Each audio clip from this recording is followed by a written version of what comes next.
My name's Peter. I am a junior in mechanical engineering, and I'm also pursuing a certificate in environmental writing. So really exciting stuff, I'd say.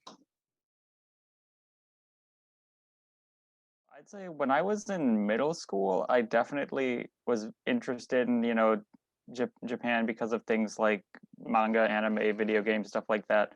But really recently, one thing that actually did a surprising amount was I really like sushi, and I would watch those videos on YouTube where it'd be like, day in the life of a sushi chef and kind of all of these things like that, and just seeing kind of the way they would talk about the respect for the fish and how they wanted to treat their customers. And even one thing I really liked is talking about how their hometown might have had a really special tradition or special type of fish that they really appreciated, and just seeing kind of all of these um, really kind of subtle, sweet things going on behind the scenes, just kind of, I don't know, just good vibes. And I really kind of wanted to learn more about the culture.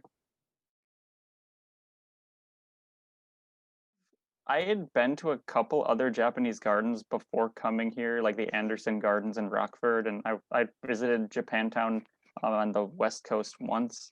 And I knew that they were kind of hard to come by, and to me, it seemed like a really unique place. So I actually visited Japan House the first time I ever went to campus for like my first tour, and it was really special and a really enjoyable experience. Yeah, so yeah, one thing is Japan House, because I didn't really realize this freshman or when I was a freshman, but like it isn't like you can't just walk inside. I was hoping I could have just walked inside. So, we were like circling this building for like probably 10 minutes. Like, is there a front door? Is there anywhere we can get in? And I think one of the Japan House staff, Michael Darren, had noticed that we were just kind of circling, and he like walked outside and was like, "Hey, you should come work here, get an internship." And I'm like, "Okay." And here I am 3 years later. So to my friends, I definitely am, and I'm a bit quirky, maybe a bit eccentric, but I'd like to hope that they think I'm witty at the end of the day. One of the favorite things I've been doing, especially in the past couple of months with staying inside, has been playing trumpet. I've been playing trumpet since elementary school, and reading both fiction and nonfiction. I just spend a lot of time just enjoying relaxing. I don't know. I do like to travel and visit new places and like just spend time in coffee shops and whatnot, but it hasn't really been possible last year.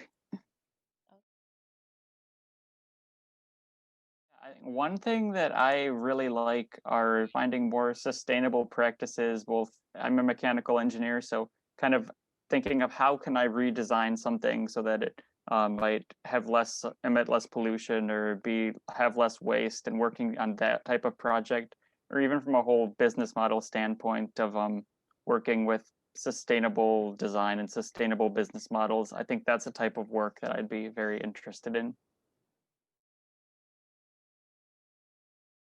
I do think there's a pretty good overlap there. I was literally actually I saw like I think I was on like Facebook or something. I recommended a video about this entire like eco city in Japan.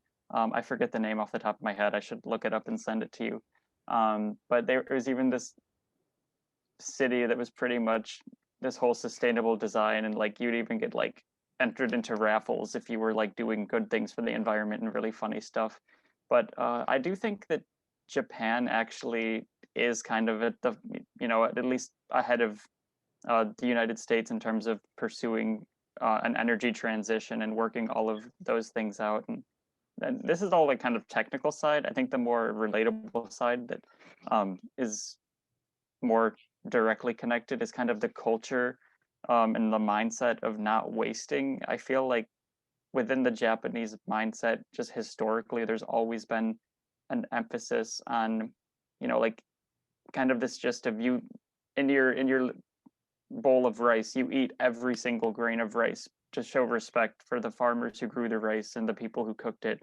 I feel like it's very ingrained to appreciate what you have, um, and it kind of ties in, I would say, to that theme in that respect.